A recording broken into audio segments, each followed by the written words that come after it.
అణగారిన వర్గాల జీవితాల్లో మార్పు తీసుకొచ్చిన మహనీయుడు భారతరత్న డాక్టర్ బిఆర్ అంబేద్కర్ గారి విగ్రహాన్ని ఆవిష్కరించిన అనంతరం జరుగుతున్న సభకు అధ్యక్షం వహించిన తమ్ముడు హనుమంతమాది గారికి, సోదరులు టీడీపీ ఇన్ఛార్జ్ రామకృష్ణారెడ్డి, సోదరి గ్రామ సర్పంచ్ క్రాంతి,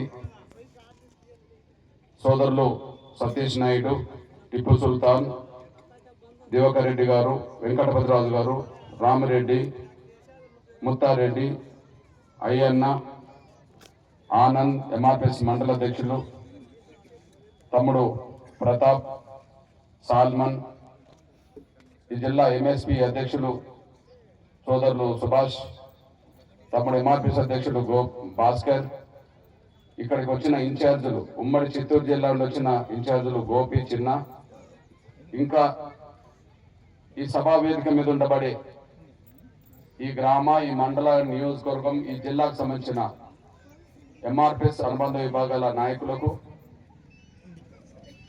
ఈ సభా వేదిక మీద ఉండబడే అన్ని వర్గాల పెద్దలకు, ఈ సభలో పాల్గొన్న నా తల్లులు, అక్కలు, చెల్లెలు, అన్ని కులాలకు సంబంధించిన పెద్దలు, వివిధ రాజకీయ పార్టీల కార్యకర్తల నాయకులందరికీ, ఎంఆర్పిఎస్ శ్రేయభిలాషులందరికీ, పాత్రికేయ మిత్రులు, ఎలక్ట్రానిక్ మీడియా సోదరులు, పోలీస్ యంత్రాంగ పెద్దలందరికీ, ప్రతి ఒక్కరికి ముందుగా నా హృదయపూర్వక నమస్కారాలు తెలియజేస్తున్నాను.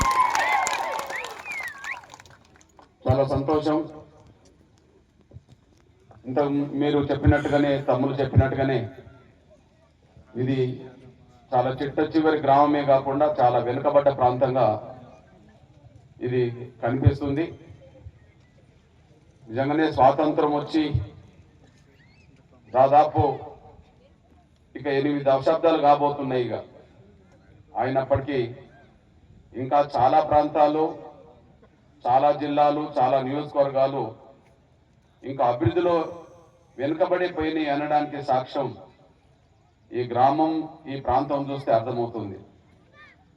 దీన్ని అందరం కలిసి ఈ వెనుకబడిపోయిన ఈ ప్రాంతాన్ని ముందుకు తీసుకెళ్లడం కోసం జరిగే ప్రతి ప్రయత్నంలో ఏదన్నా ఎక్కడైనా నా మాట కూడా ఉపయోగపడుతుంది అనుకుంటే నేను ఖచ్చితంగా మీకు అండగా నిలబడతాను. ఈ ప్రాంతాన్ని చూశాను కాబట్టి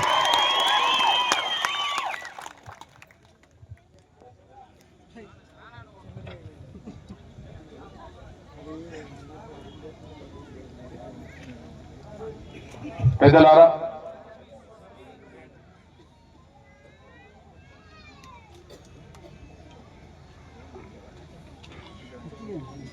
ఈరోజు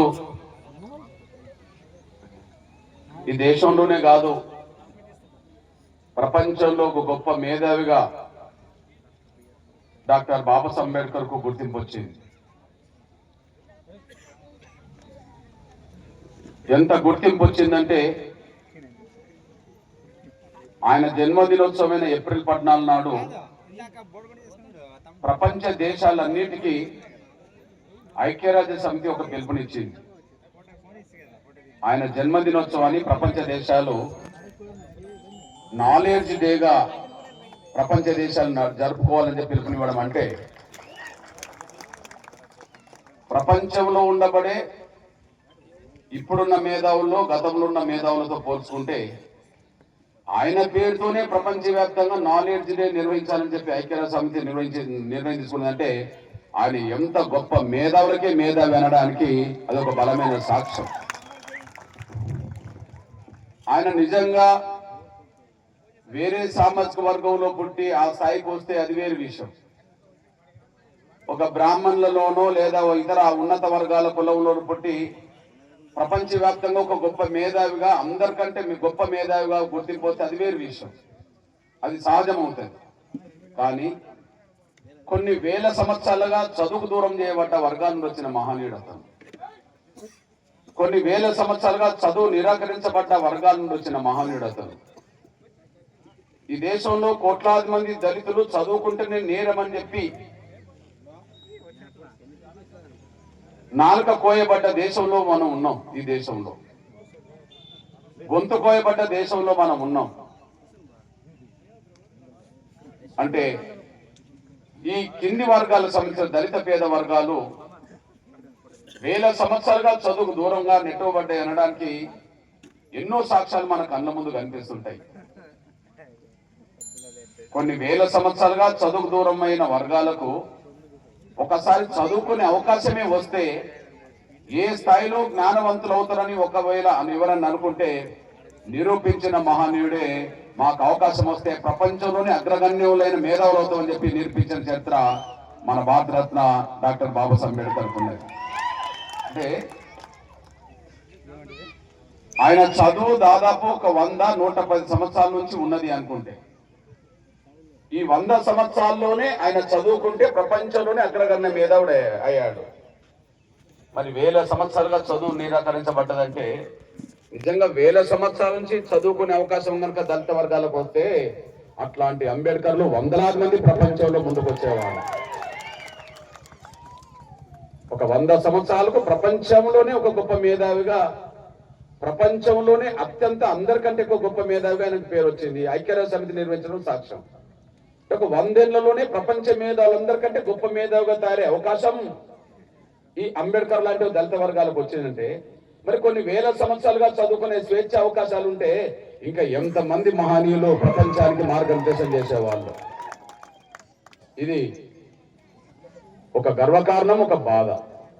గర్వకారణం ఏంటంటే ఇవాళ అంబేద్కర్ పుట్టినరోజే ప్రపంచంలో జ్ఞాన దినోత్సవం జరుపుతున్నారంటే, నాలెడ్జ్ డే జరుపుతున్నారంటే అంటే ఈ దేశంలో కులవసలో దళితులుగా పుట్టిన అంబేద్కర్ కు ఆ స్థాయి గౌరవం దక్కడం అనేది మనలాంటి వాళ్ళకు చాలా గర్వపడే రోజు అనే విషయం మనందరికి తెలుసు. బాధ ఏంటంటే నిజంగా వేల సంవత్సరాలుగా చదువుకునే స్వేచ్ఛ మన వర్గాలకు ఉంటే ఇంకెంతమంది మహనీయులు ఈ దేశంలో ఈ ప్రపంచానికి మార్గనిర్దేశం చేసే స్థాయికి ఎదిగే వాళ్ళు లేకుండా పోయారు కదా అని చెప్పి అదొక బాధ ఉంటది. ఇప్పుడు ఒక్కడైనా వచ్చి ప్రపంచానికి ఒక గొప్ప మార్పు వస్తుంది. ఇవాళ ఆ ఒక్క మహానుభావుడే 100 సంవత్సరాల కంటే ముందు చదువుకొని ఆ చదువు నా ఒక్కరి కోసం కాకుండా, నా కుటుంబం కోసం కాకుండా, ఈ దేశంలో కొన్ని కోట్ల మంది చదువుకు దూరం చేయబడ్డ నా వర్గాలు, కొన్ని కోట్ల మంది స్వేచ్ఛ పోరాటాలే, ఆ పోరాట ఫలాలే ఇవాళ మనం అనుభవిస్తున్నాం. నిజంగా ఆ ఒక్క మహనీయుడు కనుక చదువుకున్నాను కనుక ఇక నా కుటుంబం వరకే చూసుకుంటా అనుకుంటే ఇవాళ మనం ఈ స్థాయిలో ఇక్కడికి వచ్చే వాళ్ళం కాదు. కనీసం ఈ మీటింగ్ పెట్టుకునే స్వేచ్ఛ కూడా మనకు ఉండేది కాదు. అంటే ఆ ఒక్క మహానుభావుడు అనుకునేది ఏంటంటే నేను ఒక్కరిని చదువుకొని నా కుటుంబం కోసం కాకుండా ఈ దేశంలో వందలు వేల సంవత్సరాలుగా ఎవరైతే అవమానాలు పడుతుండ్రో, బాధలు పడుతుండ్రో, కష్టాలు పడుతుండ్రో, ఎవరైతే చదువు దూరంగా నెట్టబడ్డాలో వాళ్ళందరి జీవితాల్లో మార్పు కోసం నా జీవితాన్ని వెచ్చించాలని చెప్పి అప్పుడు నా చదువుకు అప్పుడు నిజమైన అర్థం ఉంటుందని చెప్పి ఆ మహనీయుడు నిర్ణయం తీసుకొని కష్టపడి సాధించిన పోరాట ఫలమే ఆయన చేర్చిన రాజ్యాంగంలో చేర్చిన రిజర్వేషన్ల అనే విషయం మనందరికీ తెలుసు. ఆ రిజర్వేషన్ల ఫలాలే ఇవాళ మనం ఎంతో కొంత అనుభవిస్తూ ఎంతో కొంత చదువుకునే స్వేచ్ఛ అవకాశాలు ఇవాళ దక్కినాయంటే, లేదా చదువుతో పాటు కొన్ని ఉపాధి అవకాశాలు దక్కినాయంటే, అంతకుముందుతో పోల్చుకుంటే ఎంతో కొంత మంది కొన్ని కుటుంబాలైనా ఆర్థికంగా కొంత ఎదిగినరంటే, లేదా రాజకీయంగా పేరు చెప్పుకోవడానికి ఒక గ్రామ సర్పంచ్ నుంచి మొదలుకుంటే నిన్నటి వరకు దళితుడైన రాష్ట్రపతి కోవింద్ వరకు వచ్చిందంటే, ఇవాళ గిరిజన వర్గాల నుంచి ఒక ద్రౌపది ముర్ము రాష్ట్రపతి దాకా వచ్చిందంటే కేవలం అంబేద్కర్ సాధించి పెట్టిన రిజర్వేషన్ల ఫలాలు, ఆ ఫలాలతో వచ్చిన అవకాశాలు అందిపుచ్చుకొని ఆ స్థాయికి ఎదిగిందనే విషయం మనం మర్చిపోవాలి. ఒక్కడు చదువుకొని దేశంలో ప్రథమ పౌరులను తయారు చేయగలిగాడు. ఇవాళ 144 కోట్ల మంది ప్రజలకు ప్రథమ పౌరురాలు ఎవరంటే ఒక గిరిజన బిడ్డ అంటారు. ఆ గిరిజన బిడ్డ కంటే ముందు ప్రథమ పౌరుడు ఎవరు అంటే ఒక దళితుడు రామ్నాథ్ కోవింద్ అంటారు. అంటే ఊరి అవతల నెట్టివేయబడ్డ ఒక కులం నుంచి ఈ దేశానికే ప్రథమ పౌరుల స్థాయికి తీసుకెళ్లిన చరిత్ర ఎవరికి లేదు, కేవలం అంబేద్కర్కి మాత్రమే ఉన్నది. డాక్టర్ బాబాసాహెబ్ అంబేద్కర్ లాంటి మహనీయుడే కనుక నిజంగా ఈ దేశంలో పుట్టకపోతే నిజంగా మన జీవితాల్లో ఏమాత్రం కూడా మార్పు వచ్చేది కాదు. అయితే మనం ఇంకొక 2 మహనీయులను కూడా గుర్తించుకోవాలి. మనం ఆయనకు ముందు ఆయన తర్వాత, ఆయనకు ముందు ఆయన తర్వాత, ఆయనకు ముందే మన బీసీ బలహీన వర్గాల్లో పుట్టిన మహాత్మా జ్యోతిరావు పూలే. ఆయన పుట్టడం మనకు చదువు రావడానికి దారితీస్తుంది. ఆయన పుట్టడం మనకు చదువు నేర్చుకోవడానికి మార్గం ఏర్పడ్డది. ఎందుకంటే డాక్టర్ బాబాసాహెబ్ అంబేద్కర్ పుట్టే నాటికే మహాత్మా జ్యోతిరావు పూలే అదే మహారాష్ట్ర గడ్డ మీద పూణేలో, డాక్టర్ బాబాసాహెబ్ అంబేద్కర్ పుట్టింది కూడా మహారాష్ట్ర గడ్డలోనే. అదే సమయంలో మహాత్మా జ్యోతిరావు పూలే పుట్టింది కూడా మహారాష్ట్రలోనే. కానీ డాక్టర్ బాబాసాహెబ్ అంబేద్కర్ ఏప్రిల్ 14, 1891 పుడితే 90లోనే మన మహాత్మా జ్యోతిరావు పూలే చనిపోయాడు. అంటే ఈయన చనిపోయినాక అంబేద్కర్ పుట్టాడు. మహాత్మా జ్యోతిరావు పూలే చనిపోయినాక అంబేద్కర్ పుట్టాడు.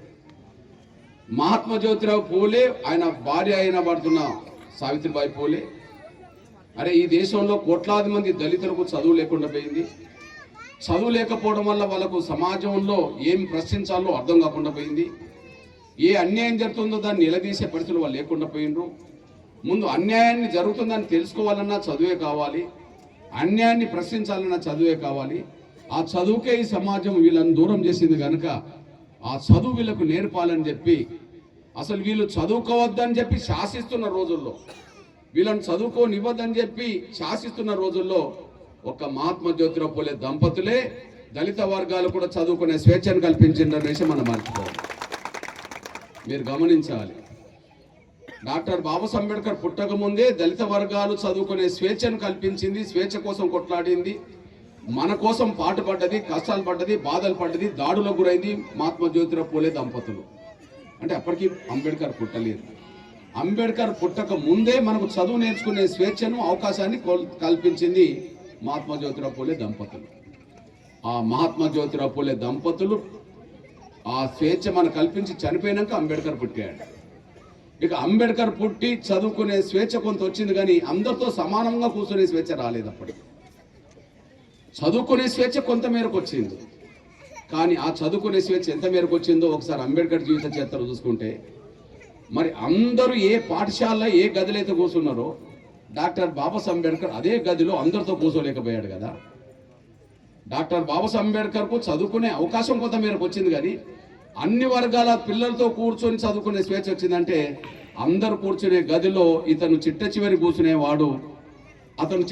కూర్చునేవాడు అనే విషయం మనందరికీ తెలిసిన విషయమే. అంటే చదువుకునే స్వేచ్ఛ కొంత మేరకు వచ్చినా అందరితో సమానంగా కూర్చొని చదువుకునే స్వేచ్ఛ కూడా ఆనాటికి రాలేదు. అయినప్పటికీ ఆ గదిలో కూర్చున్న పిల్లలందరికంటే, ఈ దేశంలో స్వేచ్ఛగా చదువుకునే కులాల పిల్లలందరికంటే ఒక గొప్ప మేధావిగా డాక్టర్ బాబాసాహెబ్ అంబేద్కర్ ఎదిగిండు. ఆయనకు తెలుసు, కష్టాలు తెలుసు, బాధలు తెలుసు, అవమానాలు తెలుసు. ఆయన కొన్ని సందర్భాల్లో కళ్ళకు నీళ్లు తెలుసుకొని వాళ్ళ ఏడ్చిన విషయం కూడా ఆయన చరిత్రలో మనకు కనిపిస్తుంటుంది. ఈ దేశ కుల వ్యవస్థే నా దళిత వర్గాలకు ఇంత అన్యాయం చేసింది, ఈ దేశ కుల వ్యవస్థే నా దళిత వర్గాలను చదువుకోలేకుండా చేసింది, గౌరవం లేకుండా చేసింది, వీళ్ళ కోసం నేను పాటు పాడాలని చెప్పి ఆ పాటు పడే స్ఫూర్తి కలిగించింది మాత్రం ఆయనకు చదువే. అందుకని డాక్టర్ బాబాసాహెబ్ అంబేద్కర్కు విలేకరుని ప్రశ్నిస్తే, నీ జీవితంలో నువ్వెవరిని గురువుగా సంబోధిస్తావు, నువ్వెవరిని గురువుగా భావిస్తావు అంటే, నా జీవితంలో ఈ సాంఘిక మూర్తిగా మాకు చదువు నేర్చుకునే స్వేచ్ఛనిచ్చిన మహాత్మా జ్యోతిరావు పూలే నా గురువు అని చెప్పి డాక్టర్ బాబాసాహెబ్ అంబేద్కర్ అంటారు. అంటే డాక్టర్ బాబాసాహెబ్ అంబేద్కర్కు చదువు నేర్పిన గురువు కాదు, కానీ కోట్లాది మంది దళితుల జీవితాల్లో చదువు నేర్చుకునే స్వేచ్ఛను కల్పించిన మహనీయుడు మహాత్మా జ్యోతిరావు పూలే కాబట్టి ఆయనని ఈయన గురువుగా భావించుకుంటాడు. ఈయన పాఠాలు చెప్పిన గురువేం కాదు, కానీ కొన్ని కోట్లాది మంది జీవితాల్లో వెలుగు నింపడం కోసం చదువు అనే ఆయుధాన్ని, అక్షరాన్ని అందించిన మహాత్మా జ్యోతిరావు పూలేను ఆయన గురువుగా భావించుకుంటాడు. కాబట్టి దయచేసి విజ్ఞప్తి చేస్తున్నా, ఇది మారుమూల గ్రామము, చిట్ట చివరి గ్రామము, వెనుకబడ్డ గ్రామము. ఆయన నా మాదిగ బిడ్డల్లో, నా దళిత వర్గాల బిడ్డల్లో అంబేద్కరే మా జీవితాలు మార్చిండనే అభిప్రాయం, గౌరవం ఉన్నది కాబట్టినే ఆ మహనీయుడి విగ్రహం మీరు ఇక్కడ పెట్టగలిగారు. కాబట్టి భవిష్యత్తు రోజుల్లో ఎప్పుడైనా తమ్ములందరూ సహాయం చేస్తే మనం కృతజ్ఞతగా ఉండాల్సిన మనుషులు. మహాత్మా జ్యోతిరావు పూలే ఎవరు? ఒక బీసీ. అంబేద్కర్ ఎవరు? ఒక దళితుడుగా మనం గౌరవించుకుంటున్నాం, అది వేరు విషయం. కానీ దళితుడు అంబేద్కర్ కూడా గురువు అన్నది ఎవరిని? జ్యోతిరావు పూలేని. కాబట్టి మనం కృతజ్ఞత ఉండాలి. కాబట్టి ఆ విగ్రహం పక్కన ఎప్పుడైనా సరే మీకు వీలైనప్పుడు మహాత్మా జ్యోతిరావు పూలే విగ్రహాన్ని కూడా మీరు ఏర్పాటు చేయాలని నేను విజ్ఞప్తి చేస్తున్నాను. ఎందుకంటే ఆయన లేనిది అంబేద్కర్ లేడు కదా. ఆయన చదువుకునే స్వేచ్ఛను కల్పిస్తే కదా కనీసం అందరితో కూర్చోకపోయినా ఒక దూరం కూర్చొని చదువు నేర్చుకోవడానికి అవకాశం వచ్చింది. కాబట్టి అందుకనే అంబేద్కర్ ఆయన గురువు అన్నాడు కదా. కాబట్టి దయచేసి విజ్ఞప్తి చేస్తున్నా, ఇప్పుడు కాకపోయినా ఇంకెప్పుడైనా సరే మీకు వీలైన సమయంలో మహాత్మా జ్యోతిరావు పూలే విగ్రహాన్ని కూడా ఏర్పాటు చేసుకునే విధంగా మీరు ప్రయత్నం చేయాలని నేను సవినంగా మీ విజ్ఞప్తి చేస్తున్నాను. ఇకపోతే అంబేద్కర్ తర్వాత మళ్ళీ ఇంకొకరు ఉంటారు. అంబేద్కర్కు ముందు మహాత్మా జ్యోతిరావు పూలే, అంబేద్కర్ తర్వాత ఇంకో మహనీయుడు. ఆ ఇంకో మహనీయుడే డాక్టర్ బాబు జగ్జీవన్ రామ్ అనే విషయం మనం మర్చిపోదాం సాయం. ఆ ఇంకో మహనీయుడే డాక్టర్ బాబు జగ్జీవన్ రామ్ గారు. మనం బాబు జగ్జీవన్ రామ్ గారిని చాలామంది ఇంకా అధ్యయనం చేయలేకపోయారు. బాబు జగ్జీవన్ రామ్ గారిని చాలామంది అధ్యయనం చేయలేకపోయారు. ఆయన గురించి మనం అధ్యయనం చేస్తే ఎవరికి లేనంత చరిత్ర, గొప్ప చరిత్ర డాక్టర్ బాబు జగ్జీవన్ రామ్కు ఉంటుంది. ఎవరికి లేనంత గొప్ప చరిత్ర డాక్టర్ బాబు జగ్జీవన్ రామ్కు ఉంటుంది. ఎలా ఉంటుందో మీ అన్నగా మీ బిడ్డగా ఒక విషయం గుర్తు చేస్తున్నాను. ఎవరి చరిత్ర వాళ్ళదే, ఎవరి చరిత్రను మనం తక్కువ చేయొద్దు. కానీ డాక్టర్ బాబు జగ్జీవన్ రామ్ చరిత్రను మనం కరెక్ట్గా అధ్యయనం చేయాలి. అధ్యయనం చేస్తే ఆయన స్ఫూర్తి ఏందో మనకు అర్థం కావడానికి అవకాశం ఉంటుంది. అందులో భాగంగా ఒక విషయం చెప్తున్నాను నేను. ఈ భారతదేశంలో మొత్తానికి దేశానికి ఎక్కువ కాలం సేవలు అందించిన మహనీయుల్లో ఒక 10 మందిలో, ఒక 5గురిలో, ఒక 3గురిలో డాక్టర్ బాబు జగ్జీవన్ రామ్ మొదటి వరుసలో ఉండడానికి అవకాశం వస్తుంది. చరిత్ర ఆ విధంగా మనకు కళ్ళ ముందు కనిపిస్తుంటుంది. మళ్ళీ చెప్తున్నా, భారతదేశానికి సుదీర్ఘకాలం పోరాటం చేసిన మహనీయుల్లో, భారతదేశానికి సుదీర్ఘకాలం పోరాటం చేసిన మహనీయుల్లో మీరు 10 మంది మహనీయుల పేర్లు అనుకున్నా, 5గురు అనుకున్నా, ఈ 3గురు అనుకున్నా కూడా బాబు జగ్జీవన్ రామ్ మొదటి వరుసలో ఉంటాడు. ఆ మొదటి వరుసలో ఉంటాడు అనడానికి సాక్ష్యం ఏంటంటే, మీరు మొదటి ఇద్దరిని చూసుకోండి. ఈ దేశంలో 2 వ్యవస్థల గురించి మాట్లాడితే 2 పేర్లు గుర్తుకొస్తాయి. స్వాతంత్రం అంటే గుర్తుకొచ్చేది మహాత్మా గాంధీ, రాజ్యాంగం అంటే గుర్తుకొచ్చేది అంబేద్కర్. స్వాతంత్రం అంటే ఇంకొక మరో పేరు వెంటనే గుర్తుకు రాదు, మన గాంధీ గుర్తుకొస్తారు. రాజ్యాంగం అంటే మరో పేరు ఎవరికి గుర్తుకు రాదు, అంబేద్కరే గుర్తుకొస్తారు. ఇట్లా అంబేద్కర్, జగ్జీవన్ రామ్, బాబు జగ్జీవన్ రామ్ వేసుకుంటే ఈ దేశానికి సుదీర్ఘకాలం పాటు సేవలు అందించిన మహనీయుల్లో బాబు జగ్జీవన్ రామ్ సుదీర్ఘకాలం పాటు దేశానికి సేవలు అందించాడు. ఎలా అందించాడో సుదీర్ఘకాలం అనే మాట మాట్లాడుతున్నా, ఎవరి చరిత్ర వాళ్ళకు ఉన్నది కాబట్టి నేను చెప్తున్నా. నేను సుదీర్ఘకాలం అనే మాట మాట్లాడుతున్నా, దాన్ని చదువుకున్న పిల్లలు అర్థం చేసుకోవాలి. ఉదాహరణకు ఈ దేశానికి స్వాతంత్రం సాధించిన మహనీయుడు మహాత్మా గాంధీ ఈ దేశానికి ప్రత్యక్షంగా సేవలు అందించిన కాలం ఎంత అని చరిత్ర ఉన్నది, ఆయన జీవిత చరిత్రలో ఉంటుంది. అట్లనే మనకు డాక్టర్ బాబాసాహెబ్ అంబేద్కర్ ఈ దేశంలో దళితుల కోసం, పీడిత వర్గాల కోసం ఎంతకాలం సేవ చేసిండు అని అంటే ఆయన చరిత్ర కూడా ఆయన జీవిత చరిత్రలో ఉంటుంది. వీళ్ళిద్దరి చరిత్రను మళ్ళీ కొనసాగింపు చేసుకుంటే బాబు జగ్జీవన్ చరిత్ర కూడా ఉంటుంది. ఉదాహరణకు ఇప్పుడు స్వాతంత్రం అంటే గుర్తుకొచ్చేది మహాత్మా గాంధీ. స్వాతంత్ర పోరాటానికి నాయకత్వం వహించిన సంస్థ కాంగ్రెస్ కదా. అట్లాంటి కాంగ్రెస్లో గాంధీ గారు చేరింది 1919లో. అట్లాంటి కాంగ్రెస్లో గాంధీ గారు చేరింది 1919లో అమృత్సర్ సభలో పాల్గొన్నాడు. మనందరికీ తెలిసిన విషయమే. 1919 కంటే ముందు మహాత్మా గాంధీ ఎక్కడ ఉండేవాడు? దక్షిణాఫ్రికా, ఇతరాతర దేశాల్లో ఉన్నాడు. అక్కడ కొంత లాయర్ వృత్తి చేశాడు, అక్కడ కొన్ని పోరాటాలు చేశాడు. కానీ ప్రత్యక్షంగా ఈ దేశానికి వచ్చి స్వాతంత్ర పోరాటంలో పాల్గొన్నది ఆయన చరిత్ర పరంగా చూస్తే 1919 నుంచి పాల్గొన్నాడు. 1919 నుంచి పాల్గొంటే స్వాతంత్రం వచ్చింది ఎప్పుడు? 47లో. అంటే దాదాపు ఎన్ని సంవత్సరాలకు వచ్చింది? 28 సంవత్సరాలు, అంతే కదా. 28 సంవత్సరాలకు వచ్చేసింది. మరి ఆయన చనిపోయింది ఎప్పుడు? 48లో చనిపోయింది.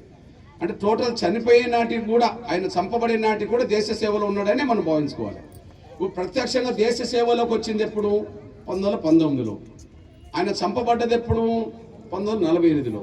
అంటే ఈ దేశానికి సుదీర్ఘకాలం పాటు సేవ చేసిన కాలం ఎంత అంటే 29 సంవత్సరాల చరిత్ర ఆయనకు కనిపిస్తుంటుంది. ఆయన కాంగ్రెస్లో చేరిన కాంచి స్వాతంత్రం వచ్చిన తర్వాత చంపబడే నాటికి 29 సంవత్సరాల చరిత్ర ఆయనకు ఉంటుంది. అట్లనే మనకు అంబేద్కర్ గురించి కూడా మనకు చరిత్ర ఉన్నది. డాక్టర్ బాబాసాహెబ్ అంబేద్కర్ దళితుల కోసం ఒక సంగమాన్ని ఏర్పాటు చేశాడు 1924లో. ఇప్పుడు ఎంఆర్పిఎస్ ఎప్పుడు ఏర్పడ్డదంటే మనం ఏమంటాం? 94లో అంటాం సహజంగా. ఎంఆర్పిఎస్ ఎప్పుడు ఏర్పడ్డదంటే 1994లో అంటాం. మరి దళితుల కోసం ఎప్పుడు సంఘం ఏర్పాటు చేసిండు అంబేద్కర్ అంటే ఆయన చరిత్రలోనే 1924లో ఉన్నది. ఇప్పుడు ఎంఆర్పిఎస్ ఎప్పుడు ఏర్పాటు చేసామని మనం ఏం చెప్పుకుంటాం వేదిక మీద 94లో.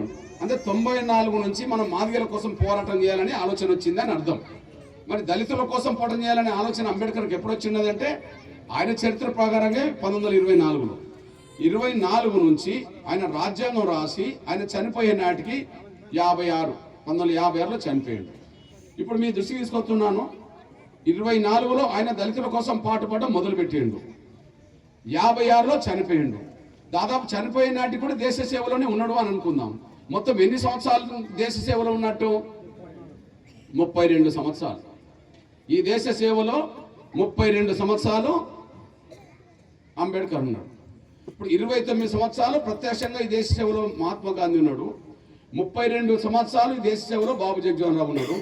మరి గాంధీ అంబేద్కర్ ఉన్నాడు. మరి బాబు జగజీవన్ ఎప్పటి నుంచి ఉన్నాడంటే 1934లో గాంధీతో పరిచయం అయిన కాడ నుంచి ఆయన 86లో చనిపోయిన నాటికి ఈ దేశ సేవలో ప్రత్యక్షంగా పాల్గొన్న వ్యక్తి బాబు జగజీవన్ రావు అయితే 52 సంవత్సరాల సుదీర్ఘ చరిత్ర ఆయనకున్నది.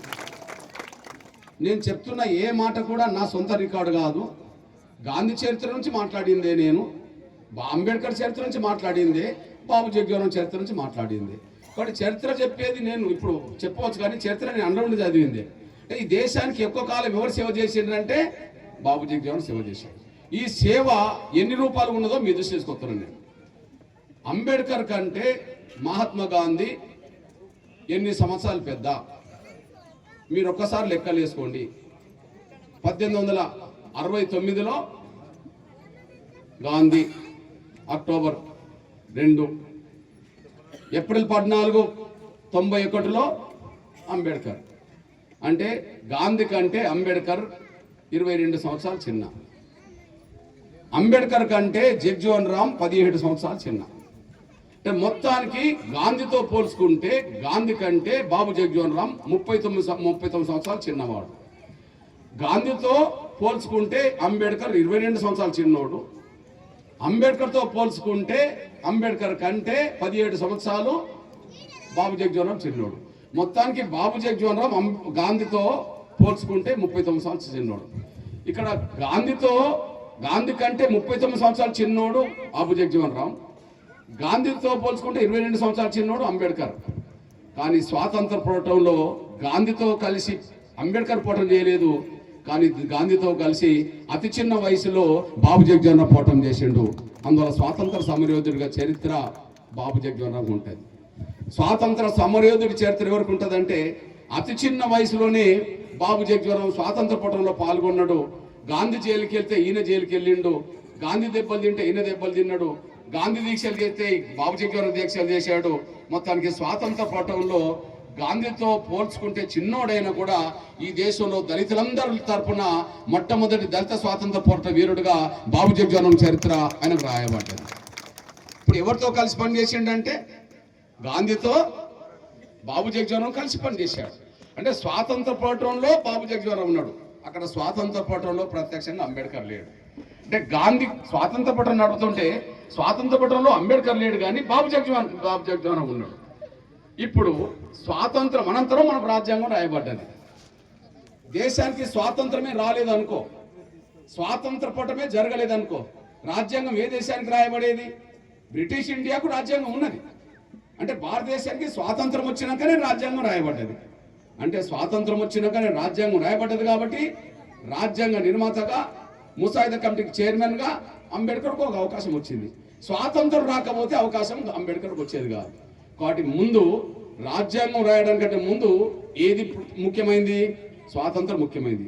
ఆ స్వాతంత్రం అనే ముఖ్యమైన పోరాటంలో బాబు జగజీవన్ రావు ఉన్నాడు, స్వాతంత్రాన్ని సాధించి పెట్టేశాడు. ఇప్పుడు గాంధీ పక్కన ఉండి స్వాతంత్రం సాధించడంలో బాబు జగజీవన్ రావు ఉన్నాడు. ఇప్పుడు రెండో దశకు వచ్చేటప్పటికి స్వాతంత్రం అనంతరం మనకు ముఖ్య ఘట్టం ఏంది? మన రాజ్యాంగాన్ని మనం రాసుకోవడం, మన రాజ్యాంగ పరంగా మన దేశాన్ని పరిపాలించుకోవడం. స్వాతంత్రం సాధించే నాటికి మొదటి దశ పోరాటం అంతా స్వాతంత్రమే. కానీ స్వాతంత్రం వచ్చినాక ఏం జరగాలి? మన దేశాన్ని మనం ఎట్లా పరిపాలించుకోవాలి, ప్రజాస్వామ్యాన్ని ఎట్లా నిర్మించుకోవాలనే కాడ రాజ్యాంగం రాయబడ్డది. అప్పుడు రాజ్యాంగం రాసే సమయానికి గాంధీ చనిపోయాడు. రాజ్యాంగం రాసే సమయానికి గాంధీ చనిపోయాడు. కానీ రాజ్యాంగం రాసే సమయానికి బాబు జగ్జీవన్ రామ్ అంబేద్కర్ తోడుగా రాజ్యాంగ నిర్ణయ సభలో కూడా ఇక్కడ ఉన్నారు. అంటే ఇక్కడ ఎవరితో ఎవరు కలిసి పనిచేశారు? స్వాతంత్ర పోరాటంలో గాంధీతో అంబేద్కర్ కలిసి పనిచేయలే. రాజ్యాంగం రాసేటప్పుడు అంబేద్కర్తో గాంధీ కలిసి పనిచేయలే. కానీ స్వాతంత్ర పోరాటంలో గాంధీతో కలిసి పనిచేసిండు బాబు జగ్జీవన్ రామ్.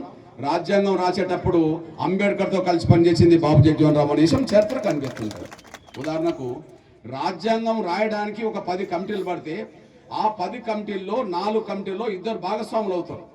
ఎస్సీ ఎస్టీల సమస్యల మీద, ఈ దేశంలో సామాజిక న్యాయం ఎట్లా జరగాలనే విషయం మీద, భూ పంపిణీ ఎట్లా జరగాలనే విషయం మీద కూడా, ప్రజాస్వామ్యం ఎట్లుండాలనే విషయంలో కూడా ఒక 4 సబ్ కమిటీలు అయితే ఆ సబ్ కమిటీల్లో 2 అన్నదమ్ములా కలిసి పనిచేస్తారు. అంతకంటే ముఖ్యంగా డాక్టర్ బాబాసాహెబ్ అంబేద్కర్ రాసింది ముసాయిదా అవుతే ఆ ముసాయిదా అనేది రాజ్యాంగం కాదు. రాజ్యాంగ సభ ఆమోదిస్తేనే రాజ్యాంగం అవుతుంది. ఇప్పుడు ఏదైతే పార్లమెంట్ అంటున్నామో ఆ పార్లమెంటు ఆనాడు రాజ్యాంగాన్ని అమలు చేసే సంస్థగా ఉండేది. అది అట్లాంటి రాజ్యాంగ నిర్ణయ సభలో అంబేద్కర్ సభ్యుడు కాదు. రాజ్యాంగం రాసే కాడ, ముసాయిదా తయారు చేసే కాడ అంబేద్కర్ ఉన్నాడు. దానికి సలహా కమిటీలు 10 ఉన్నాయి. కానీ బాబు జగ్జీవన్ రామ్ రాజ్యాంగ నిర్ణయ సభలో ఉన్నాడు.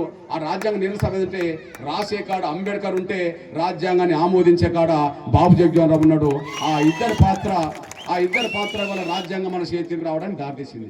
ఒకరు రాసింది అంబేద్కర్, ఒకరు ఆమోదించింది. ముద్ర పార్లమెంట్లో ముద్ర ఇస్తే చట్టం అవుతుంది కదా, రాజ్యాంగం ఆమోదిస్తేనే అది ముద్ర అయిపోయింది.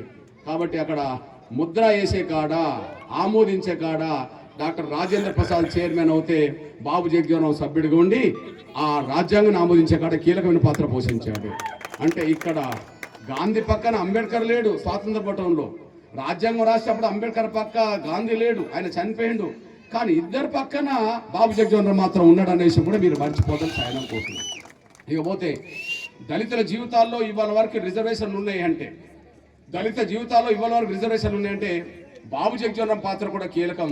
ఎందుకంటే 10 ఏళ్ళకు మాత్రమే రాజ్యాంగం ఆమోదించే సమయానికి 10 ఏళ్ళకు మాత్రమే రిజర్వేషన్లు ఆమోదించబడ్డాయి. ఆ 10 ఏళ్ళ తర్వాత రిజర్వేషన్ ఎత్తడానికి రంగం సిద్ధమైంది. అప్పుడు అంబేద్కర్ లాంటి మహానీయుడు లేడు. 56లో చనిపోయిండు, 60లో చర్చకు వచ్చింది. రాజ్యాంగం ఆమోదించి అమలు జరిగింది ఎప్పుడు? 50 నుంచి. మరి 10 సంవత్సరాలే రిజర్వేషన్ అని రాయబడ్డది. 10 సంవత్సరాలు అంటే ఎప్పటి వరకు రాయబడ్డది? 60 వరకు రాయబడ్డది.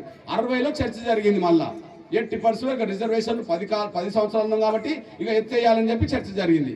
ఎత్తేయాలని చర్చ జరిగినప్పుడు అంబేద్కర్ లేడు దాన్ని కాపాడడానికి. అప్పుడు ఒకే ఒక్క మహానీయుడు బాబు జగ్జీవన్ రామ్ ఉన్నాడు.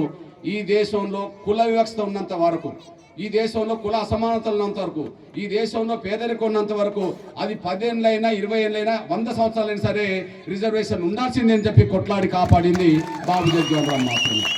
అంటే అంబేద్కర్ ఉన్న కాడ ఉన్నాడు, గాంధీ ఉన్న కాడ ఉన్నాడు, వీళ్ళిద్దరు లేని కాడ కూడా ఉన్నారు, రిజర్వేషన్లు కాపాడే కాడ ఉన్నారు. ఆ రిజర్వేషన్లు కాపాడనే కాకుండా ఈ దేశానికి స్వాతంత్రం వచ్చినాక కేంద్ర మంత్రి పదవుల్లో ఎక్కువ కాలం సేవలు అందించింది, అన్ని రంగాలకు సంబంధించిన వ్యవస్థలో సేవలు అందించింది ఎవరన్నా ఉంటే బాబు జగ్జీవన్ రామ్ పేరునే చరిత్ర ఉన్నది. ఆ విధంగా దాదాపు 52 సంవత్సరాలకు పైగా సుదీర్ఘకాలం పాటు దేశానికి సేవ చేసిన మహనీయుల్లో అంబేద్కర్ తర్వాత అంతకంటే ఎక్కువ కాలం మాత్రం ఈ దేశానికి సేవలు అందించింది బాబు జగ్జీవన్ రామ్. ఆ బాబు జగ్జీవన్ రామ్ కూడా గుర్తించుకోవాల్సిందిగా నేను సవినంగా కోరుతున్నాను. నేను అందులో అంబేద్కర్ కంటే ముందు పూలే, ఆయన చదువు నేర్పడం వల్లనే అంబేద్కర్ చదువుకునే స్వేచ్ఛ వచ్చింది. చదువుకొని రిజర్వేషన్ సాధించే నాటికి బాబు జగ్జీవన్ రామ్ కూడా రిజర్వేషన్ల కోసం కొట్లాడిండు. రాజ్యాంగం రాసే నాటికి అంబేద్కర్కు తోడుగా రాజ్యాంగం రాసే కాడ ఆయన కూడా ఉన్నాడు, ఆమోదించే కాడున్నాడు. ఈయన లేని కాడ రిజర్వేషన్లు కాపాడే కాడున్నాడు. ఆ తర్వాత అంబేద్కర్ చనిపోయిన తర్వాత 3 దశాబ్దాలు, అంబేద్కర్ చనిపోయింది 56లో, బాబు జగ్జీవన్ రామ్ చనిపోయింది 86లో. అదనంగా 3 దశాబ్దాల పాటు సేవలు అందించి ఈ దేశ అభివృద్ధిలో కీలకమైన భాగస్వామైన వ్యక్తి ఎవరన్నా ఉంటే బాబు జగ్జీవన్ రామ్ ఉన్నాడు. అంటే ఈ దేశానికి ఎక్కువ కాలం సేవలు అందించేది ఎవరన్నా ఉంటే, అన్ని రంగాల్లో సేవలు అందించేది ఎవరన్నా ఉంటే బాబు జగ్జీవన్ రామ్ కనుక రేపు ఎప్పుడన్నా మీకు అవకాశం వచ్చినప్పుడు, ఏదైనా సందర్భం వచ్చినప్పుడు ఖచ్చితంగా మహాత్మా జ్యోతిరావు పూలేని కుడివైపు బాబు జగ్జీవన్ రావుని లెఫ్ట్ వైపు పెట్టినా కూడా మొట్టమొదటి వైపు ఆయనకు కుడి వైపు మాత్రం మహాత్మా జ్యోతిరావు పూలేని పెట్టి అంబేద్కర్కు ఎడమ వైపు మాత్రం ఖచ్చితంగా బాబు జగ్జీవన్ రావుని పెట్టాల్సిందిగా నేను సవినంగా విజ్ఞప్తి చేస్తూ, ఆ మహనీయులు లేకపోతే మనం లేమనే విషయం కూడా మర్చిపోవద్దని సవినంగా కోరుతున్నాను. అయితే ఇక్కడ చీకటి పడుతుంది కనుక ఒక 2-3 విషయాలు మీ దృష్టి తీసుకొస్తాను. నేను మరి డాక్టర్ బాబాసాహెబ్ అంబేద్కర్ రాజ్యాంగం రాసినాక, బాబు జగజ్జీవన్ రామ్ రిజర్వేషన్ సాధించినాక మళ్ళీ ఎంఆర్పిఎస్ అవసరం ఎందుకు వచ్చింది తెలుగు నేల మీద అనే ఒక ప్రశ్న కూడా ఉంటుంది. అవును, అంబేద్కర్ రిజర్వేషన్ సాధించిన మాట నిజమే. బాబు జగజ్జీవన్ రామ్ రిజర్వేషన్లు కాపాడుతూ బతికినంత కాలం నిలబెట్టిన మాట నిజమే. కానీ రిజర్వేషన్ ఫలాలు ఎవరికి దక్కాలో వాళ్ళకి అందలేకపోయినాయి. ఆ రిజర్వేషన్ ఫలాలు ఈ దేశంలో ఎన్ని కులాలకు దక్కాలో వాళ్ళకి అందలేకుండా పోయినాయి. ఈ దేశంలో దాదాపు 1150 కులాలుంటే, ఈ దేశంలో 1100 దళిత కులాలుంటే, పైగా కులాలుంటే, రిజర్వేషన్ ఫలాలు వాళ్ళ జనాభా కంటే మించిన పొందిన కులాలు ఒక 15-16 కులాలు అని చెప్పి చరిత్రకు వచ్చేసినాయి. రిజర్వేషన్ల ఫలాలు దక్కించుకోవాల్సిన కులాలు 1100 పైగా ఉన్నాయి. కానీ రిజర్వేషన్లు ఎక్కువ పొందిన కులాలు 11-15 కులాలు ఉన్నాయి. అంటే దాదాపు 98% కులాలకు రిజర్వేషన్ ఫలాలు తమ న్యాయబద్ధంగా అందలేదనే విషయం చరిత్ర సాక్ష్యంగా నిలబడ్డది. చరిత్ర సాక్ష్యంగా నిలబడ్డప్పుడు ప్రశ్నించాల్సిన బాధ్యత ఉన్నది కదా. ఏ కులాలకు అన్యాయం జరుగుతుందో, అంబేద్కర్ సాధించిన రిజర్వేషన్ ఫలాలు, బాబు జగజ్జీవన్ రామ్ కాపాడిన రిజర్వేషన్ ఫలాలు, ఏ కులాలకు రిజర్వేషన్లు న్యాయబద్ధంగా దక్కలేదో వాళ్ళందరి తరపున పోరాటం చేయడం కోసమే ఎంఆర్పిఎస్ ఏర్పడాల్సి వచ్చింది. ఆ ఎంఆర్పిఎస్ 3 దశాబ్దాల పాటు పోరాటం చేయాల్సి వచ్చింది. ఆ పోరాటం 3 దశాబ్దాలు జరిగినాక అంతిమంగా వర్గీకరణ సాధించాల్సి వచ్చింది. మీ అన్నగా చెప్తున్నా, అది మాలా మాదిగల మధ్యన పంచాయతీ కాదు. ఈ దేశంలో 1150 కులాలు దళిత కులాలు ఉంటే కేవలం 10-15 కులాలు మాత్రమే రిజర్వేషన్లు ఎక్కువ పొందిన విషయం సాక్ష్యాలు కనిపించినాయి, కమిషన్ నివేదికలు వచ్చినాయి. కాబట్టి ఎంఆర్పిఎస్ పోరాటం చేసింది ఒక మాదిగల కోసమే కాదు, 1100 దళిత కులాల కోసం పోరాటం చేసింది. అందుకనే ఈ ఉమ్మడి ఆంధ్రప్రదేశ్లో, ఇప్పుడున్నబడే ఈ ఆంధ్రప్రదేశ్లో ప్రకాశం జిల్లాలో ఒక మారుమూల గ్రామంలోనే రిజర్వేషన్ల వర్గీకరణ పోరాటం ఏర్పడ్డ మాట వాస్తవమే. కానీ ఇది అంతిమంగా దేశానికి అంటించి దేశం వ్యాప్తంగా ఉద్యమం నడిపి దేశంలో ఉన్న ప్రధాన నాయకులందరిని నొప్పించి వర్గీకరణ సాధించిన చరిత్ర మన ఎంఆర్పిఎస్ మాత్రం ఉన్నది. ఒక కుగ్రామంలోనే ఉద్యమం మొదలైంది 32 ఏళ్ల క్రితం. కానీ అది రాష్ట్రపతి దాకా వెళ్ళిపోయింది. రాష్ట్రపతులు వర్గీకరణ జరగాలన్నారు. అది ప్రధానమంత్రి దాకా వెళ్ళిపోయింది. అది ప్రధానమంత్రులు వర్గీకరణ జరగాలన్నారు. అది సుప్రీంకోర్టు దాకా వెళ్ళిపోయింది. ఆ సుప్రీంకోర్టు కూడా వర్గీకరణ జరగన్నది. అంటే మనం మాట్లాడిన మాట ఒక్క మన కోసం కాదని సమాజం కోసం అనేది రాష్ట్రపతులు గుర్తించిండ్రు. అదే సమయంలో ప్రధానమంత్రులు గుర్తించిండ్రు. అదే సమయంలో న్యాయ వ్యవస్థ కూడా గుర్తించింది. కాబట్టి ఇవాళ వర్గీకరణ సాధించుకోగలిగామనేసి కూడా మీరు మర్చిపోవాలి. ఈ పోరాటంలో మీ అందరి భాగస్వామ్యం ఉన్నది. అదే సమయంలో అన్ని వర్గాల పెద్దలు అండదండలు కూడా ఉన్నాయి. ఈ పోరాటంలో మీ అందరి భాగస్వామ్యం ఉన్నది. అదే సమయంలో అందరి అండదండలు కూడా, సమాజంలో అన్ని వర్గాల అండదండలు కూడా ఉన్నాయి. అందువల్ల మీకు విజ్ఞప్తి చేస్తున్నా, దయచేసి ఏ వర్గీకరణ లేకపోవడం వల్ల మన పిల్లలు చదువులో వెనుకబడిపోయిన అన్నమో, ఏ వర్గీకరణ లేకపోవడం వల్ల మన పిల్లలకు న్యాయబద్ధమైన అవకాశాలు రాలేదన్నమో, ఇప్పుడు వర్గీకరణ సాధించుకున్నాం కనుక మీ అందరి దృష్టి పిల్లల చదువు మీదనే దృష్టి పెట్టాల్సిందిగా నేను సవినంగా కోరుతున్నాను. నేను పిల్లలను ఎంత గొప్పగా చదివించుకుంటే అవకాశాలు అందుబాటులోకి రావడానికి అవకాశం ఉంటుంది. నిన్నటి వరకు మన అవకాశాలు నాకు దక్కలేదని చెప్పి మనం ఉద్యమం చేశాం. ఇప్పుడు మన అవకాశాలు మనకు దక్కడానికి గ్యారంటీ వర్గీకరణ ద్వారా వచ్చేసింది. ఆ అందిపుచ్చుకోవడం మీద ఇప్పుడు దృష్టి పెట్టాలి. దయచేసి అందిపుచ్చుకోవడం మీదనే దృష్టి పెట్టడానికి మీరందరూ మన పిల్లల చదువు మీద మాత్రం ఎట్టి పరిస్థితిలో అశ్రద్ధ చూపెట్టద్దని నేను సవినంగా కోరుతున్నాను. నేను అదే సమయంలో ఈ గెలుపులో ఒక మాదిగలే అనుకోవద్దు, సమాజంలో అన్ని వర్గాల పెద్దలందరూ అండదండలు మనకు అందించారు. కాబట్టి ఎస్సీ వర్గీకరణ సాధించాం. వాళ్ళకి ఎప్పుడు మనం కృతజ్ఞత ఉండాల్సిన బాధ్యత మనకున్నదనేసి కూడా మర్చిపోదని సవినంగా కోరుకుంటూ, అందులో ఈ తెలుగు నేల మీద మనకు మొట్టమొదటి నుంచి వర్గీకరణ కండగా నిలబడ్డది. ఈ తెలుగు నేల మీద మొట్టమొదటి వర్గీకరణ అమలు చేసింది. ఆ తర్వాత మళ్ళీ ఇప్పుడు అమలు చేస్తున్నది గౌరవ చంద్రబాబు నాయుడు గారు అనేసి మన అందరి తెలుసు కూడా మీరు మర్చిపోవాలి. ఈ తెలుగు నేల మీద ఉమ్మడి ఆంధ్రప్రదేశ్ ఉన్నప్పుడే ఎస్సీ వర్గీకరణ జరిగింది. ఈ తెలుగు నేల మీద ఉమ్మడి ఆంధ్రప్రదేశ్లోనే ఎస్సీ వర్గీకరణ జరిగింది. అప్పుడు ముఖ్యమంత్రి ఎవరు అంటే చంద్రబాబు నాయుడు గారు. ఇప్పుడు మళ్ళీ ఎస్సీ వర్గీకరణ జరిగింది. ఇప్పుడు ముఖ్యమంత్రి ఎవరంటే చంద్రబాబు నాయుడు. అందువల్ల గౌరవ చంద్రబాబు నాయుడు గారి సహకారంతో వర్గీకరణ కొంత ముందుకెళ్ళింది కనుక ఆయన పట్ల మనం ఎప్పుడు కృతజ్ఞత ఉందామనేసి కూడా మనం మర్చిపోతామని సరైన కోరుతున్నాం. అదే సమయంలో ఇక్కడ మీ అన్నగా చెప్తున్నా, ఈ తెలుగు నేల మీద వరకు కొంత సహాయ సహకారాలు అందించడంలో అందరికంటే అగ్రగణ్యుడు చంద్రబాబు నాయుడు గారే. కానీ దేశంలో వర్గీకరణ జరగడానికి మాత్రం మన పెద్ద అయిన గౌరవ నరేంద్ర మోడీ గారు అందించిన సహకారం విలువగట్టలేని విషయం మనం మర్చిపోవాలి. ఏ మాట మాట గౌరవ ప్రధానమంత్రి గారు ఎప్పుడైతే మనం హైదరాబాద్లో నిర్వహించిన మన విశ్వకర్మ సభకు వచ్చాడో అప్పుడే సమస్య పరిష్కారానికి బీజాలు పడ్డాయని కూడా మీరు మర్చిపోవాలి. వచ్చిండా రాలేదా? మనకు అండగా ఉన్నాడా లేదా? సుప్రీంకోర్టులో వర్గీకరణ విషయంలో మనకు అనుకూలంగా అఫిడవిట్ ఇచ్చిందా లేదా? అంతిమంగా వర్గీకరణ సుప్రీంకోర్టు క్లియర్ చేసిందా లేదా? ఇప్పుడు అమలు జరుగుతుందా లేదా? అంటే మనం ఎవరిని మర్చిపోవద్దు. తెలుగు నేల మీద అందరికంటే ముందు మనకు అండదండలు అందించింది చంద్రబాబు నాయుడు గారే. కానీ మొత్తానికి ఎస్సీ వర్గీకరణ బయటపడడానికి మాత్రం చైతన్యనిచ్చింది మాత్రం గౌరవ నరేంద్ర మోడీ గారు అనేసి కూడా మర్చిపోద్దని నేను సవినం కోరుకుంటూ నేను మళ్ళీ విజ్ఞప్తి చేస్తున్నా. నేను చంద్రబాబు నాయుడు గారి గురించి గొప్పగా మాట్లాడుతున్నట్టే నన్ను టీడీపీ అనుకోవద్దు. నేను ప్రధానమంత్రి గౌరవ నరేంద్ర మోడీ గారి గురించి మాట్లాడుతున్నానంటే నేను బీజేపీ అనుకోవద్దు కదా. జాతిని గెలిపించడం కోసం నేను అన్ని పార్టీల దగ్గరికి వెళ్ళా. జాతిని గెలిపించడం కోసం నేను అన్ని పార్టీల దగ్గరికి వెళ్ళా. అదే సమయంలో అన్ని పార్టీల సహకారం తీసుకున్నాం. అదే సమయంలో ఎవరు మన సహకారం కోరినా వాళ్ళకి అందించాం. కానీ ఏ పార్టీ నాయకుడి దగ్గరికి వెళ్ళినా, ఏ పార్టీకి సంబంధించిన విషయంలో వాళ్ళకి అండదండలు అందించినా, వాళ్ళు ఎప్పుడు మనకి ఏదైనా అవకాశాలు ఇస్తామన్నా నా జెండా మారలేదు, నా ఎజెండా మారలేదు, నా కండువ మారలేదు అనేసి నేను మర్చిపోయాను. మన జెండా దండోర జెండా, మన కండువ నల్ల కండువ, మన ఎజెండా వర్గీకరణ. ఇది నేను ఎప్పుడు వదిలిపెట్టలేదు అనేసి కూడా మీరు మర్చిపోయారు. చంద్రబాబు నాయుడుతో పరిచయం ఉండవచ్చు, గౌరవ నరేంద్ర మోడీ గారితో పరిచయం ఉండవచ్చు, కానీ నా కండువను ఎక్కడ మారలేదు, మార్చలేదు అనేసి మీరు మర్చిపోదు విజ్ఞప్తి. అంటే మీకు ఎందుకు చెప్తున్నా అంటే చంద్రబాబు మీద అభిమానం పెంచుకుందాం, నరేంద్ర మోడీ గారు గౌరవం పెంచుకుందాం, కానీ నేను కండువ మార్చినట్టుగానే మీ కండువ కూడా నల్ల కండువ అయిన రోజు దేశం మన జాతి కూడా బాగుపడుతుంది కూడా మీరు మర్చిపోదు. మీ ఒంటి మీద పార్టీల కండువలు ఉన్నంతకాలం ఎంతో కొంత మనం వెనుకబడిపోతాం. మన ఒంటి మీద స్వతంత్రంగా ఉండే ఉద్యమం కండువ ఉన్నప్పుడు మాత్రమే జాతిని ప్రశ్నించడానికి మేలుకోవడం. కృతజ్ఞత ఉండడం వేరు, బానిసత్వం వేరు. కృతజ్ఞత ఉండడం వేరు, బానిసత్వం వేరు. కృతజ్ఞత ఉండడం అంటే చంద్రబాబు నాయుడు గారు వర్గీకరణ చేసి కృతజ్ఞత ఉందాం.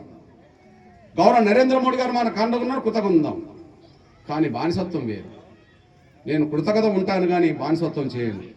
ప్రశ్నించే టైం వచ్చినప్పుడు ఎవరినైనా ప్రశ్నించే కాడికి వెళ్ళాల్సి ఉంటుంది.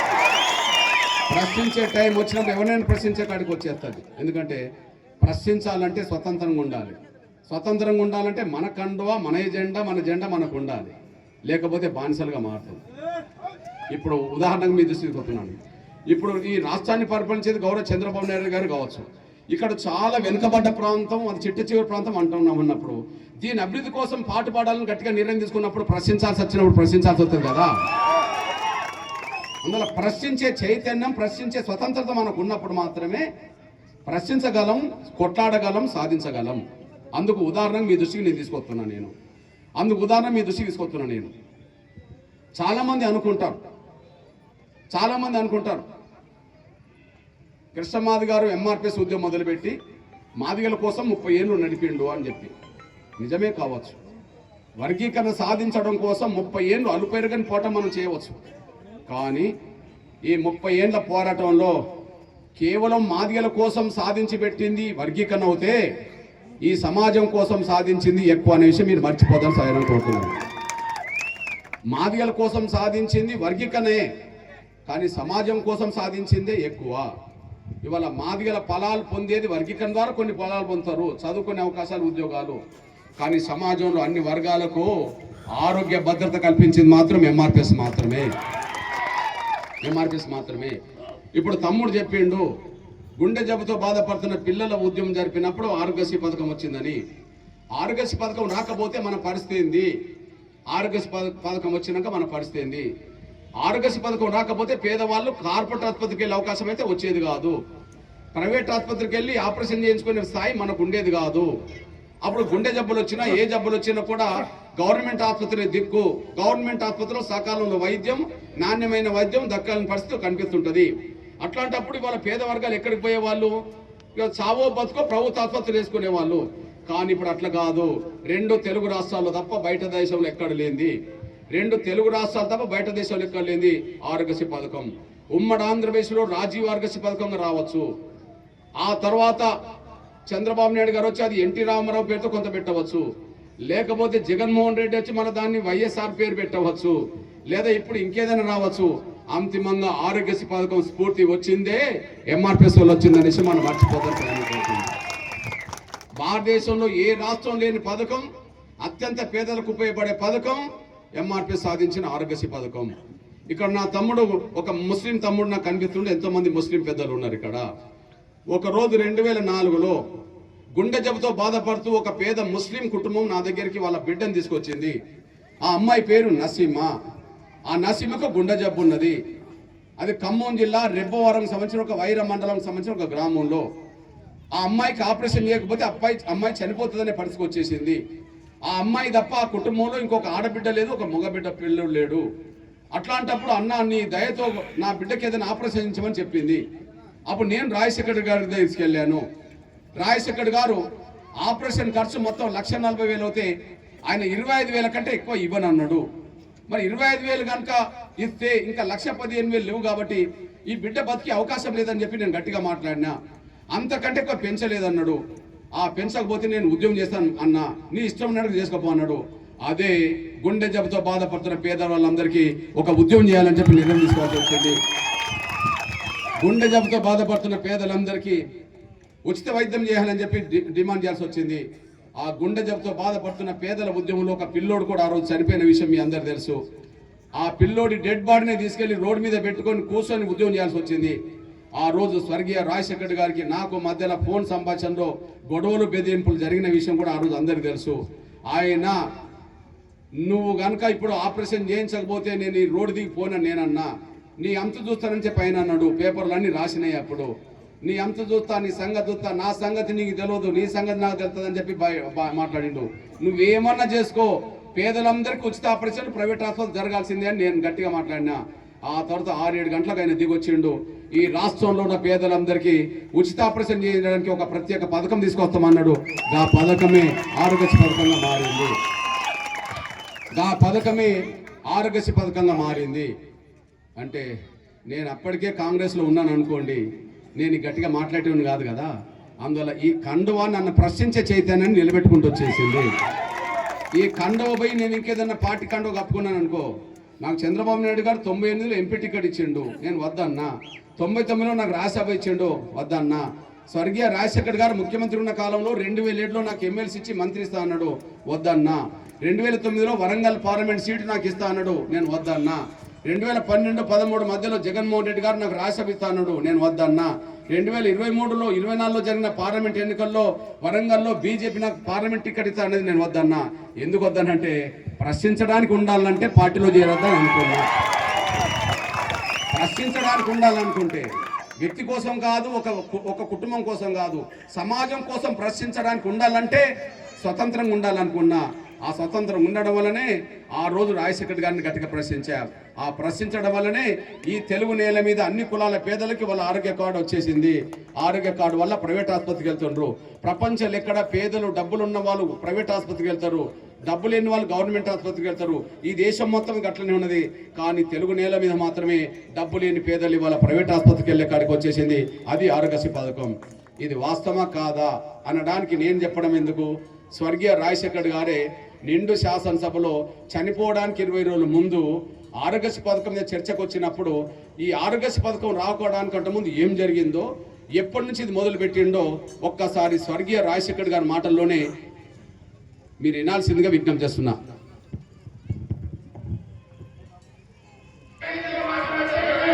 అంతకంటే ముందు ఈ రాజీవ్ ఆరోగ్యశ్రీ ఏర్పాటు చేయడానికంటే ముందు మరో సమస్య వచ్చింది. మేము అధికారంలోకి వచ్చిన మొదటి సంవత్సరంలోనే చిన్న పిల్లలకు సంబంధించిన గుండె ఆపరేషన్లు చేయించమని చెప్పి ఒక పెద్ద ఊరేగింపు చేశాడు మందకృష్ణ మాదిగ. ప్లీజ్ మినిస్టర్ గారు, ఆయనకు కూడా 12 సంవత్సరాల వయసున్న పిల్లలందరికీ చేయించాలని చెప్పి ఊరేగింపు తీశాడు.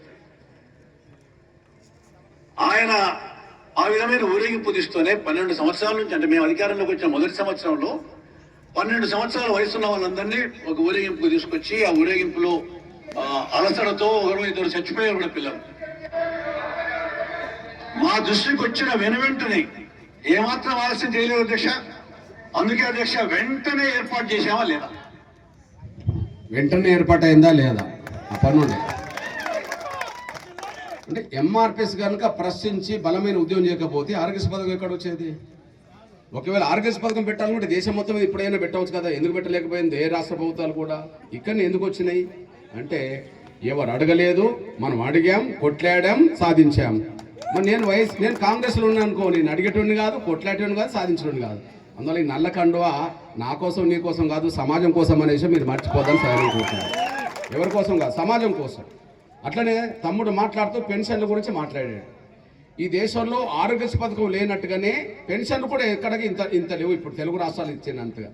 ఉదాహరణకు మీ అన్నగా చెప్తున్నా, 2007లో వికలాంగులు మన దగ్గరకు వచ్చి అన్న మా కోసం నువ్వు ఏదైనా చేయవచ్చు కదా, మీరు తెల్ల రేషన్ కార్డు పేద బిడ్డలందరి కోసం ఆరోగ్యశ్రీ పథకం సాధించావు కదా, మా కోసం ఏదైనా సాధించవచ్చు కదా అన్నప్పుడు, ఏం సాధిస్తే బాగుంటుందని అడిగినప్పుడు మా పెన్షన్ సాధించము అన్నారు. అప్పుడు పెన్షన్ ఎంత ఉన్నదంటే 200 రూపాయల పెన్షన్ ఉన్నది. భారతదేశంలో అతి తక్కువ పెన్షన్ ఇస్తున్న రాష్ట్రం తెలుగు రాష్ట్రం.